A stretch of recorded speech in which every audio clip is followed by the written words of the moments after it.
Hello everyone, welcome to R K study info YouTube channel. So finally Karnataka ಪರೀಕ್ಷಾ ಪ್ರಾಧಿಕಾರದಿಂದ ಕರ್ನಾಟಕ ರಾಜ್ಯ ಸರ್ಕಾರಿ ಸಂಸ್ಥೆಗಳಲ್ಲಿ ಏನು ವಿವಿಧ ರೀತಿಯ ನಿಗಮ ಮಂಡಳಿಗಳೇನಿತ್ತು, ಬೇರೆ ಬೇರೆ ನಿಗಮ ಮಂಡಳಿಗಳಿತ್ತು.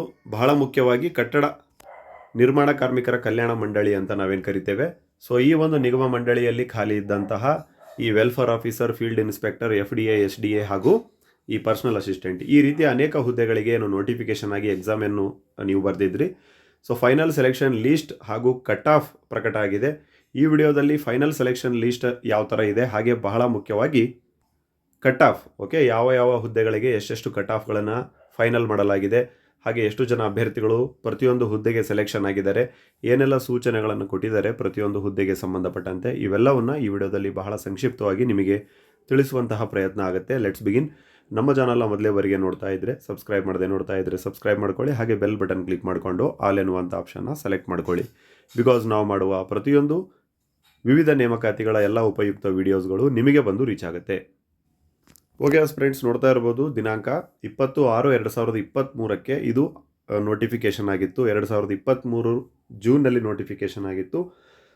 ಸುಮಾರು ಹುದ್ದೆಗಳು ಈ ಒಂದು ನೋಟಿಫಿಕೇಷನ್ ಅಡಿಯಲ್ಲಿ ಬಂದಿತ್ತು. ಫುಡ್ ಸಪ್ಲೈ ಡಿಪಾರ್ಟ್ಮೆಂಟ್ ಇರ್ಬೋದು, ಹಾಗೆ ವಿದ್ಯುನ್ಮಾನ ಅಭಿವೃದ್ಧಿ ನಿಗಮ ಡಿಪಾರ್ಟ್ಮೆಂಟ್ ಇರ್ಬೋದು, ಹಾಗೆಯೇ MSIL ಆ ಒಂದು ಡಿಪಾರ್ಟ್ಮೆಂಟ್ ಇರ್ಬೋದು, ಜೊತೆಗೆ ಈ ಒಂದು ಕಟ್ಟಡ ನಿರ್ಮಾಣ ಕಾರ್ಮಿಕರ ಕಲ್ಯಾಣ ಮಂಡಳಿ ಈ ಡಿಪಾರ್ಟ್ಮೆಂಟ್ ಸಹ. ಸೊ ಸದ್ಯಕ್ಕೆ ಈ ಒಂದು ಏನು ಕಲ್ಯಾಣಾಧಿಕಾರಿಗಳ ಎನ್ನುವಂತಹ ಹುದ್ದೆ ಇತ್ತು ಈ ಒಂದು ಡಿಪಾರ್ಟ್ಮೆಂಟ್ನಲ್ಲಿ. ಕಟ್ಟಡ ಮತ್ತು ಇತರ ನಿರ್ಮಾಣ ಕಾರ್ಮಿಕರ ಕಲ್ಯಾಣ ಮಂಡಳಿ ಎನ್ನುವಂತಹ ಒಂದು ಡಿಪಾರ್ಟ್ಮೆಂಟ್ ಏನಿದೆ, ಸೊ ಟೋಟಲಿ ಈ ಕಲ್ಯಾಣ ಅಧಿಕಾರಿಗಳು ವೆಲ್ಫೇರ್ ಆಫೀಸರ್ಸ್ನ ಟೋಟಲ್ ಪೋಸ್ಟ್ಗಳು ಎಷ್ಟಿತ್ತು? 12 ಹುದ್ದೆಗಳಿತ್ತು, HK ಮತ್ತು ನಾನ್ HK ಎರಡೂ ಸೇರಿ. ಸೊ ಇದಕ್ಕೆ ಸಂಬಂಧಪಟ್ಟಂತೆ ಇವತ್ತು ನೋಡ್ತಾ ಇರ್ಬೋದು, ಮೇ 2025ಕ್ಕೆ ಏನು ಮಾಡಿದ್ದಾರೆ, ಇವತ್ತು ಏನು 22ನೇ ತಾರೀಕಿದೆ. ಸೊ ಈ ಒಂದು ಅಫಿಷಿಯಲ್ ಆಗಿರುವಂತಹ ಸೆಲೆಕ್ಷನ್ ಲೀಸ್ಟನ್ನು ಪ್ರಕಟಣೆ ಮಾಡಿದ್ದಾರೆ. ಸೊ ನೋಡ್ತಾ ಇರ್ಬೋದು, ಟೋಟಲ್ ಆಗಿ ಈ ವೆಲ್ಫೇರ್ ಆಫೀಸರ್ಸ್ ಈ ಡಿಪಾರ್ಟ್ಮೆಂಟ್ನಲ್ಲಿ ಕಟ್ಟಡ ಮತ್ತು ಇತರ ನಿರ್ಮಾಣ ಕಾರ್ಮಿಕರ ಕಲ್ಯಾಣ ಮಂಡಳಿ ಏನಿತ್ತು, ಸೊ ಅದರಲ್ಲಿ ಈ ವೆಲ್ಫೇರ್ ಆಫೀಸರ್ಸ್ ಅಥವಾ ಕಲ್ಯಾಣ ಅಧಿಕಾರಿಗಳ ಹುದ್ದೆಗೆ ಅಂತಿಮ ಆಯ್ಕೆ ಪಟ್ಟಿ ಅಂತ ಹೇಳ್ತಾ ಇದ್ದಾರೆ, ಫೈನಲ್ ಸೆಲೆಕ್ಷನ್ ಲೀಸ್ಟ್ ಅಂತ ಹೇಳ್ತಾ ಇದ್ದಾರೆ. ಸೊ ಇದಾದಮೇಲೆ ಮತ್ತೆ ಯಾವುದೇ ರೀತಿಯಾಗಿರುವಂತಹ ಬದಲಾವಣೆಗಳು ಇರೋದಿಲ್ಲ. ಸೊ ಹಾಗಾಗಿ ನೋಡ್ತಾ ಇರ್ಬೋದು, ಟೋಟಲಿ 12 ಹುದ್ದೆ ಇತ್ತು ಇದು. ಸೊ ಈ ಒಂದು ನಾನ್ HK ಎಷ್ಟಿತ್ತು? 9 ಹುದ್ದೆಗಳು, ಹಾಗೆ HK 3 ಹುದ್ದೆಗಳು. ಸೊ ಈ ಟೋಟಲಿ 12 ಹುದ್ದೆಗೆ ಏನು ಮಾಡಿದ್ದಾರೆ, ಈಗ ಫೈನಲ್ ಸೆಲೆಕ್ಷನ್ ಲೀಸ್ಟನ್ನು ಈ ರೀತಿ ಪ್ರಕಟ ಮಾಡಿದ್ದಾರೆ. ನೋಡ್ತಾ ಇರ್ಬೋದು, ವೆಲ್ಫೇರ್ ಆಫೀಸರ್ಸ್ RPC ಅಂತೇಳಿ, ಹಾಗೆ ಸೆಲೆಕ್ಷನ್ ಆದಂತಹ ಅಭ್ಯರ್ಥಿಗಳ ಹೆಸರನ್ನ, ಹಾಗೆ ಟೋಟಲಿ ಅವರ ಏನು ಮಾರ್ಕ್ಸ್ ಇದೆ, ಎಷ್ಟೆಷ್ಟು ಮಾರ್ಕ್ಸನ್ನು ತೆಗೆದುಕೊಂಡಿದ್ರು, ಯಾವ ಕೆಟಗರಿಯಲ್ಲಿ ಸೆಲೆಕ್ಷನ್ ಆಗಿದ್ರು, ಪ್ರತಿಯೊಂದನ್ನು ಅವರು ಕೊಟ್ಟಿದ್ದಾರೆ. ಸೊ ಟೋಟಲಿ 9 RPC ಇದೆ ವೆಲ್ಫೇರ್ ಆಫೀಸರ್ಸ್ದು. ಹಾಗೆಯೇ ಹೈದರಾಬಾದ್ ಕರ್ನಾಟಕ ಅಭ್ಯರ್ಥಿಗಳ ಫೈನಲ್ ಸೆಲೆಕ್ಷನ್ ಲೀಸ್ಟ್ನು ಸಹ ನೀವು ನೋಡ್ಬೋದು. ಹಾಗೆ ಟೋಟಲ್ ಎಷ್ಟು ಅಂಕಗಳನ್ನು ತೆಗೆದುಕೊಂಡಿದ್ದಾರೆ, ಯಾವ ಕೆಟಗರಿಯಲ್ಲಿ, ಯಾವ ರಿಸರ್ವೇಷನ್ ಕೋಟಾದಲ್ಲಿ ಅವರು ಸೆಲೆಕ್ಷನ್ ಆಗಿದ್ದಾರೆ. ಸೊ ಟೋಟಲಿ 3 ಅಭ್ಯರ್ಥಿಗಳು ಸೆಲೆಕ್ಷನ್ ಆಗಿದ್ದಾರೆ, ನೋಡ್ಬೋದು. ಹಾಗೆಯೇ ಇಲ್ಲಿ ಇನ್ಸ್ಟ್ರಕ್ಷನ್ಸ್ಗಳನ್ನು ಹೇಳಿದರೆ, ಆ ಎಲ್ಲ ಇನ್ಸ್ಟ್ರಕ್ಷನ್ಸ್ಗಳನ್ನು ಇದೇ ವಿಡಿಯೋದಲ್ಲಿ ಹೇಳ್ತೇವೆ. ಹಾಗೆ ಕಟ್ ಆಫ್ನು ಸಹ ನೀವು ನೋಡ್ಬೋದು ಫ್ರೆಂಡ್ಸ್. ಕಟ್ ಆಫ್ ಅಂತಂದರೆ ಈ ಅಂಕಗಳ ಮೇಲೆ ಇದ್ದರೆ ಮಾತ್ರ ನಿಮ್ಮದೇನಿರುತ್ತೆ, ಸೆಲೆಕ್ಷನ್ ಇರುತ್ತೆ. ಇದರ ಒಳಗಡೆ ಇತ್ತು ಅಂತಂದರೆ ಸೆಲೆಕ್ಷನ್ ಇರೋದಿಲ್ಲ. ಎಸ್. ಸೊ ಹಾಗಾಗಿ ನೋಡ್ತಾ ಇರ್ಬೋದು, RPC ಈ ಒಂದು welfare officers general merit PH ಏನು ಫಿಸಿಕಲ್ ಹ್ಯಾಂಡಿಕ್ಯಾಪ್ ಕೋಟಾ ಇತ್ತು, 97 ಮಾರ್ಕ್ಸ್ ಇದೆ. ಹಾಗೆ ಜನರಲ್ ಕೆಟಗರಿ ವುಮೆನ್ ನೋಡ್ತಾ ಇರ್ಬೋದು 127.775. ಹಾಗೆ ರೂರಲ್ ಏನಿದೆ ಜನರಲಲ್ಲಿ 142.50. ಸೊ ಈ ರೀತಿ 200ಗೆ ಎಷ್ಟೆಷ್ಟು ಅಂಕಗಳಿಗೆ ಕಟ್ ಆಫ್ ಆಗಿದೆ ಅನ್ನೋದನ್ನು ವೆಲ್ಫೇರ್ ಆಫೀಸರ್ಸ್ ಮತ್ತು HK ನೀವು ನೋಡ್ತಾ ಇರ್ಬೋದು. ಸೊ ಇಲ್ಲಿ ಲೋಯೆಸ್ಟ್ ಏನು ಅಫ್ಕೋರ್ಸ್ PH ಕ್ಯಾಂಡಿಡೇಟ್ಗಳು ಏನು ತೆಗೆದುಕೊಂಡಿರ್ತಾರೆ 97 ಮಾರ್ಕ್ಸ್, ಅದು ಲೋಯೆಸ್ಟ್ ಆಗಿರುತ್ತೆ ಈ ವೆಲ್ಫೇರ್ ಆಫೀಸರ್ಸ್ಗೆ RPCಯಲ್ಲಿ. ಹಾಗೆ ಹೈಯೆಸ್ಟ್ ನಾವು ನೋಡೋದಾದರೆ ಈ ಒಂದು ಜನರಲ್ ಅದರ್ಸ್ ಅಂತ ಇದೆ ನೋಡಿ, 145 ಟೋಟಲ್ ಆಗಿ ಅಂಕಗಳನ್ನು ಪಡೆದಂತಹ ಏನು ಅಭ್ಯರ್ಥಿಗಳಿದ್ದಾರೆ, ಸೆಲೆಕ್ಷನ್ ಆಗಿದ್ದಾರೆ. So cut off.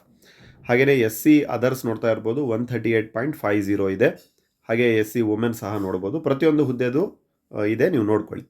ಹಾಗೆ ಹೈದರಾಬಾದ್ ಕರ್ನಾಟಕದ ಅಭ್ಯರ್ಥಿಗಳು ಹೈಯೆಸ್ಟ್ ಜನರಲ್ ಮೆರಿಟ್ ಎಷ್ಟಿದೆ, 145 ಮಾರ್ಕ್ಸ್ಗಳಿಗೆ ಕಟ್ ಆಫ್ ಆಗಿದೆ. ಹಾಗೆಯೇ ಇದೇ ಒಂದು ನೋಟಿಫಿಕೇಷನಲ್ಲಿ ಏನು ಕ್ಷೇತ್ರ ನಿರೀಕ್ಷಕರು, ಫೀಲ್ಡ್ ಇನ್ಸ್ಪೆಕ್ಟರ್ಸ್ ಅಂತ ನಾವೇನು ಕರಿತೇವೆ, ಸೊ ಈ ಒಂದು ಹುದ್ದೆಗೆ ಸಹ ಅಂತಿಮ ಆಯ್ಕೆ ಪಟ್ಟಿಯನ್ನು ಸರ್ಕಾರ ಏನು ಮಾಡಿದೆ, ಇವತ್ತು ಅಪ್ಲೋಡ್ ಮಾಡಿದೆ. ಟೋಟಲ್ 60 ಪೋಸ್ಟ್ ಇತ್ತು. RPCಗೆ 45, ಹಾಗೆ HKಗೆ 15 ಹುದ್ದೆಗಳು.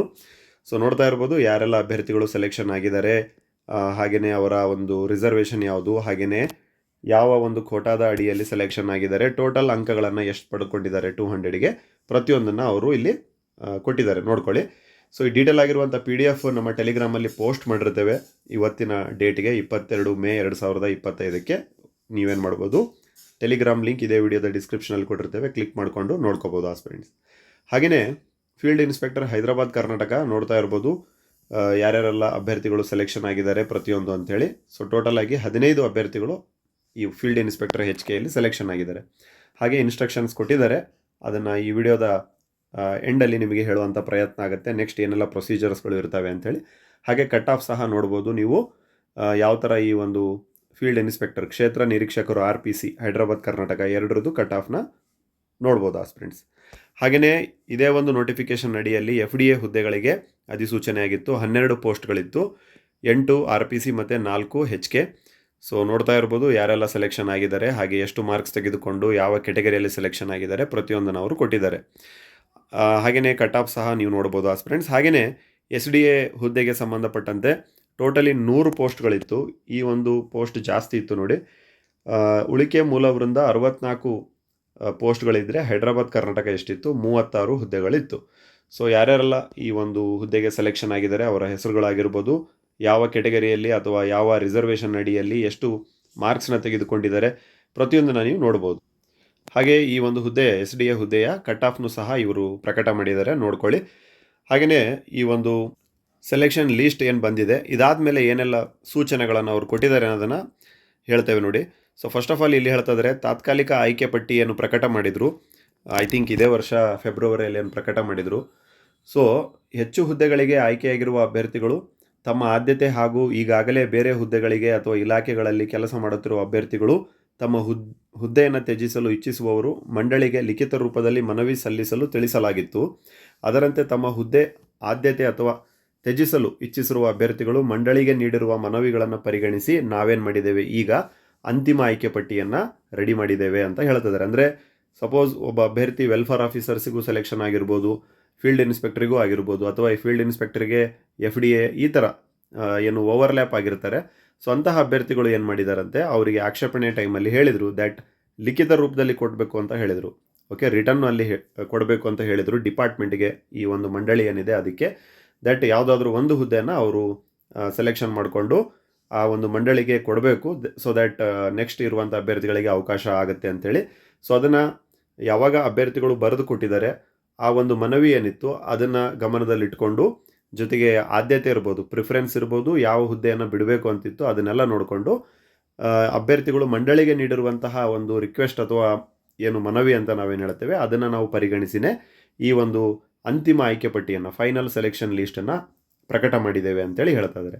ಸದರಿ ಹುದ್ದೆಯ ಆದ್ಯತೆ ಹಾಗೂ ತ್ಯಜಿಸುವ ನಾಟ್ ವಿಲ್ಲಿಂಗ್ ಕುರಿತು ಲಿಖಿತ ರೂಪದಲ್ಲಿ ಸಲ್ಲಿಕೆಯಾದ ಮನವಿ ಅಥವಾ ಅರ್ಜಿಗಳಿಗೆ ಮಾತ್ರ ಸೀಮಿತಗೊಳಿಸಿ ತಾತ್ಕಾಲಿಕ ಆಯ್ಕೆ ಪಟ್ಟಿ ಪರಿಷ್ಕರಿಸಿ ಅಂತಿಮ ಆಯ್ಕೆ ಪಟ್ಟಿಯನ್ನು ಪ್ರಕಟಿಸಿದೆ. ಸೊ ನಾವು ಆರಂಭದಲ್ಲಿ ಹೇಳಿದ ಹಾಗೆ ಏನು ಈಗ ಲೀಸ್ಟನ್ನು ಬಿಟ್ಟಿದ್ದಾರೆ ಪ್ರತಿಯೊಂದು ಪೋಸ್ಟಿಗೆ, SDA, FDA, ವೆಲ್ಫೇರ್ ಆಫೀಸರ್ಸ್ ಇರ್ಬೋದು, ಹಾಗೆ ಫೀಲ್ಡ್ ಇನ್ಸ್ಪೆಕ್ಟರ್ ಹುದ್ದೆಗಳ ಏನು ಪೋಸ್ಟ್ಗಳಿದ್ದಾವೆ. ಸೊ ಇದಕ್ಕೆ ಸಂಬಂಧಪಟ್ಟಂತೆ ಈಗ ಆಲ್ರೆಡಿ ಆಕ್ಷೇಪಣೆಗಳನ್ನು ಕೋರಲಾಗಿತ್ತು. ಏನು ಒಂದು ಹುದ್ದೆಗೆ 2-3 ಹುದ್ದೆಗೆ ಏನು ಸೆಲೆಕ್ಷನ್ ಆಗಿರ್ತಾರೆ ಅಂತಹ ಅಭ್ಯರ್ಥಿಗಳಾಗಿರ್ಬೋದು, ಅಥವಾ ಏನು ಒಂದು ಆಕ್ಷೇಪಣೆ ಅಂತ ನಾವೇನು ಹೇಳ್ತೇವೆ, ಸೊ ಅದನ್ನು ಕೋರಲಾಗಿತ್ತು. ಸೊ ಯಾವಾಗ ಅಭ್ಯರ್ಥಿಗಳು ನಾಟ್ ವಿಲ್ಲಿಂಗ್ ಆಗಿರ್ಬೋದು, ಪ್ರಿಫರೆನ್ಸ್ ಆಗಿರ್ಬೋದು, ಅದನ್ನು ಲಿಖಿತ ರೂಪದಲ್ಲಿ ಸಲ್ಲಿಕೆ ಆದ ನಂತರವೇ ಈ ಒಂದು ಫೈನಲ್ ಲಿಸ್ಟನ್ನು ನಾವು ಪ್ರಿಪರೇಷನ್ ಮಾಡಿದ್ದೇವೆ ಅಂತೇಳಿ ಹೇಳಲಾಗಿದೆ. ಈ ಆಯ್ಕೆ ಪಟ್ಟಿಯಲ್ಲಿ ಹೆಸರಿದ್ದ ಮಾತ್ರಕ್ಕೆ ನೇಮಕಾತಿಗೆ ಯಾವುದೇ ಹಕ್ಕನ್ನು ಅಭ್ಯರ್ಥಿ ಹೊಂದಿರುವುದಿಲ್ಲ. ಹೌದು, ಸರಿನಾ? ಸೊ ಈ ಒಂದು ಲಿಸ್ಟಲ್ಲಿ ಹೆಸರಿದ್ದ ಮಾತ್ರಕ್ಕೆ ಫೈನಲ್ ಸೆಲೆಕ್ಷನ್ ಆಗೋಗಿದೆ ಅಂತೇಳಿ ಅಭ್ಯರ್ಥಿ ಈ ಒಂದು ಹಕ್ಕನ್ನು ಹೊಂದಿರುವುದಿಲ್ಲ ಅಂತ ಹೇಳ್ತಿದ್ದಾರೆ. ಯಾಕಂದರೆ ಈ ಸೆಲೆಕ್ಷನ್ ಲಿಸ್ಟ್ ಆದ ಮೇಲೆ ಆ ಅಭ್ಯರ್ಥಿಗಳಿಗೆ ಏನಾಗಬೇಕಾಗುತ್ತೆ, ಈ ಕೆಲವೊಂದು ಪ್ರೋಟೋಕಾಲ್ಸ್ಗಳನ್ನು ಫಾಲೋ ಮಾಡಬೇಕಾಗುತ್ತೆ. ಎಕ್ಸಾಂಪಲ್ ಹೇಳೋದಾದರೆ ಸಿಂಧುತ್ವವನ್ನು ಮಾಡಿಸ್ಬೇಕಾಗತ್ತೆ. ಯಾರೆಲ್ಲ ಈ ಒಂದು ಕೆಟಗರಿಯನ್ನು ಕ್ಲೇಮ್ ಮಾಡಿಕೊಂಡು ಸೆಲೆಕ್ಷನ್ ಆಗಿರ್ತೀರಲ್ವ, ಈ ಬೇರೆ ಬೇರೆ SC ST ಕೆಟಗರಿ ಆಗಿರ್ಬೋದು, OBC ಕೆಟಗರಿಗಳಾಗಿರ್ಬೋದು, ಸೊ ಅಂತಹ ಅಭ್ಯರ್ಥಿಗಳ ಸಿಂಧುತ್ವವನ್ನು ಮಾಡಿಸ್ಬೇಕಾಗತ್ತೆ. ಐ ಹೋಪ್ ನಿಮಗೆ ಅದು ಗೊತ್ತಿರುತ್ತೆ. ಆ ಸಿಂಧುತ್ವದಲ್ಲಿನೂ ನೀವು ಏನು ಮಾಡಬೇಕಾಗತ್ತೆ, ನಿಮ್ಮ ವೆರಿಫಿಕೇಷನ್ ಸಕ್ಸಸ್ಫುಲ್ಲಾಗಿ ಕಂಪ್ಲೀಟ್ ಆಗಬೇಕಾಗತ್ತೆ. ಅದರ ಜೊತೆಗೇ ಬೇರೆ ಬೇರೆ ಎಲ್ಲ ವೆರಿಫಿಕೇಷನ್ಸ್ ಇರ್ತವೆ. ಮೆಡಿಕಲ್ ವೆರಿಫಿಕೇಷನ್ ಇರುತ್ತೆ, ಐ ಥಿಂಕ್ ಪೊಲೀಸ್ ವೆರಿಫಿಕೇಷನ್ಸ್ ಎಲ್ಲ ಇರ್ತವೆ.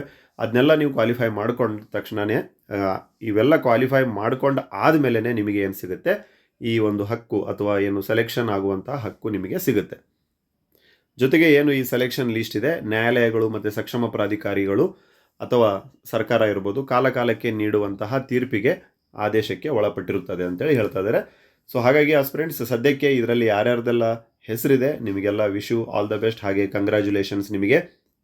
ಈ ಡೀಟೇಲ್ ಆಗಿರುವಂತಹ PDF ಕಾಪಿ ಏನಿದೆ ನಮ್ಮ ಟೆಲಿಗ್ರಾಮಲ್ಲಿ ಹಾಕಿರ್ತೇವೆ. ಟೆಲಿಗ್ರಾಮ್ ಲಿಂಕ್ ಇದೇ ವಿಡಿಯೋದ ಡಿಸ್ಕ್ರಿಪ್ಷನ್ ಮತ್ತು ಕಮೆಂಟ್ ಸೆಕ್ಷನಲ್ಲಿ ಪಿನ್ ಮಾಡಿರ್ತೇವೆ. ಕ್ಲಿಕ್ ಮಾಡಿಕೊಂಡು ಈ PDF ನೀವು ತೆಗೆದುಕೊಂಡು ಓದ್ಬೋದು ಅಂತ ಹೇಳ್ತಾ, thank you for listening. God bless you all.